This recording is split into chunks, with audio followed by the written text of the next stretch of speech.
وہابی کون لوگ ہیں؟ وہابی اور ایک عام مسلمان میں کیا فرق ہے؟ دیکھیے، وہابی کا لفظ بطور گالی استعمال کیا جاتا ہے، جیسے جماعت اسلامی کے لوگوں کو لوگ مودودیہ کہہ دیتے ہیں۔ تو اول تو یہ لفظ کسی شکل میں بھی زبان پہ نہیں لانا چاہیے، کبھی استعارتاً کسی شخص کو معین کر کے نہیں کہنا چاہیے کہ وہ وہابی ہے۔ یہ وہ یعنی توہین ہے جس سے کہ اللہ تعالیٰ نے روکا ہے۔ لیکن وہ کون لوگ ہیں جنہیں وہابی کہا جاتا ہے؟ نجد میں آج سے تقریباً 250 سال پہلے ایک شخصیت پیدا ہوئی، محمد ابن عبد الوہاب۔ انہوں نے دین کی خدمت کی، دین کی اصلاح کا کام کیا۔ جو بھی مسلمانوں میں غلط چیزیں رائج تھیں، مشرکانہ اعتقادات، بدعات، ان کا قلقمہ کیا اور ایک تحریک شروع کی۔ اس کا پھر معاہدہ ہو گیا آل سعود کے ساتھ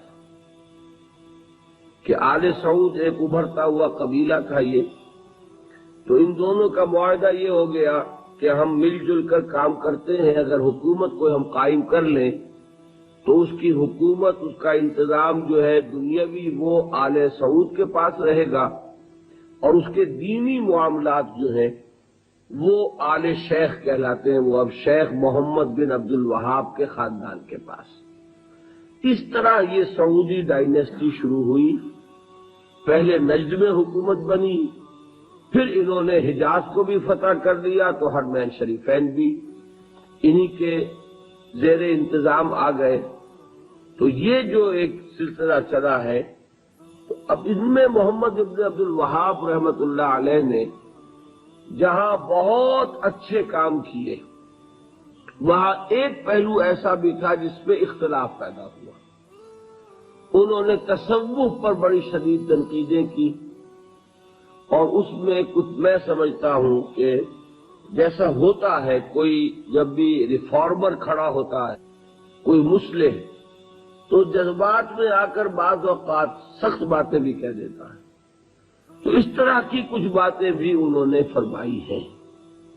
اس کا رد عمل ہندوستان میں خاص طور پر ہوا، اور انگریز نے وہاں پر جو شہیدین کی تحریک تھی، شاہ اسماعیل شہید اور سید احمد بریلوی رحمۃ اللہ علیہ، ان کی جو تحریک تھی، اس کو بدنام کرنے کے لیے یہ کہہ دیا کہ یہ انہی وہابیوں کے پیروکار ہیں، اور ہمارے ہاں بعض علماء نے پھر ان کی مخالفت اسی وجہ سے کی اور فتوے دیے ان کے خلاف۔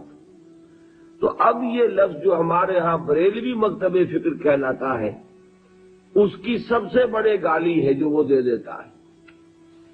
وہ دیوبندیوں کو بھی وہابی کہہ دیں گے، وہ تو اب گالی دینے کی بات ہوئی نا، تو گالی دینی ہے تو دے دو جو چاہے۔ حالانکہ دیوبندی مکتب فکر کے علماء محمد ابن عبد الوہاب کی ہر بات کو نہیں مانتے، بلکہ وہ خود بھی تنقیدیں کرتے ہیں ان پر کہ ان معاملات میں انہوں نے حد اعتدال سے تجاوز کیا ہے۔ میں اس وقت فیصلہ نہیں کر رہا کون سی بات اور صحیح ہے یا نہیں ہے، میں صرف بات آپ کو بتا رہا ہوں کہ دیوبندی علماء کو بھی ان سے کچھ اختلافات ہیں۔ ہاں، ہمارے ہاں جو اہل حدیث حضرات ہیں وہ ان کے خیال سے کلیتاً جو ہے وہ متفق ہیں۔ اب ہمارے ہاں کیا ہوتا ہے کہ جس کو بھی بدنام کرنا ہو عوام کی نگاہوں میں، اسے کہہ دو وہابی ہے۔ اس کا ایک لطیفہ بھی بیان ہوتا ہے، جبکہ ہندو بھی تھے، اور ہمارے پاکستان میں کہتے ہیں کہ ایک جگہ پر کوئی بنیا تھا، وہ مولوی صاحب جو تھے وہ اس سے سودا لیتے رہتے تھے قرض پر۔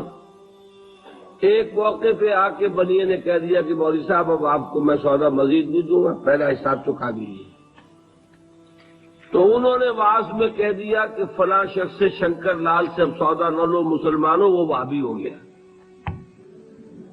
لوگوں نے اس کا بائیکاٹ کر دیا، تو اس نے ہاتھ جوڑ دیا آ کر۔ تو وہابی اس معنی میں اب گالی کے طور پر لفظ استعمال ہو رہا ہے۔ اللہ تعالیٰ مجھے اور آپ کو اس سے بچائے۔ محمد ابن عبد الوہاب رحمۃ اللہ علیہ نے بہت کام اچھے کیے۔